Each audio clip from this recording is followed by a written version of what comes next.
منتظرين ان احنا نتكلم معاكم في سر الحواوشي، والكل يجمع على حبه لسندوتش الحواوشي وهو علامه مميزي. امال ايه؟ علامه مميزي لكل مطاعمنا الشعبيه، بل وتوغل لاكبر المطاعم والاحياء الراقيه بتاعت العيال الفايفاي دول بتوع الكول سلو.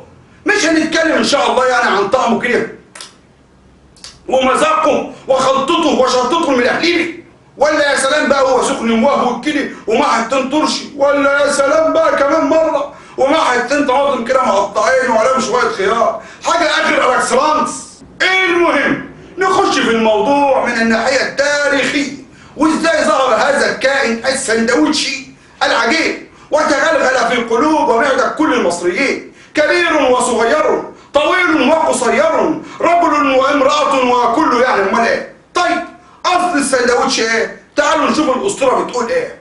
الحمار، انا مش قصدي طبعا على حد معين، ايوه الحمار بندلعه ونقول له ايه؟ ايوه برافو عليك حر.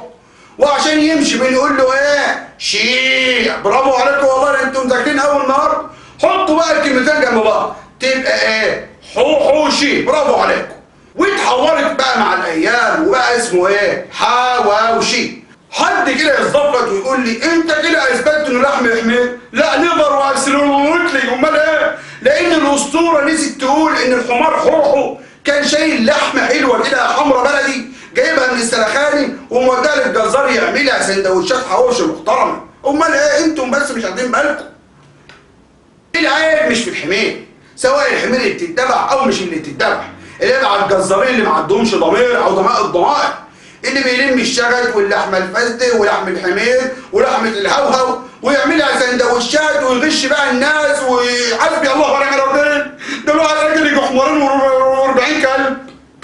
والله انت ما كلب بتكسفني يا طب دي اطرى من اللي معاك. طب امسك بس. عمي يا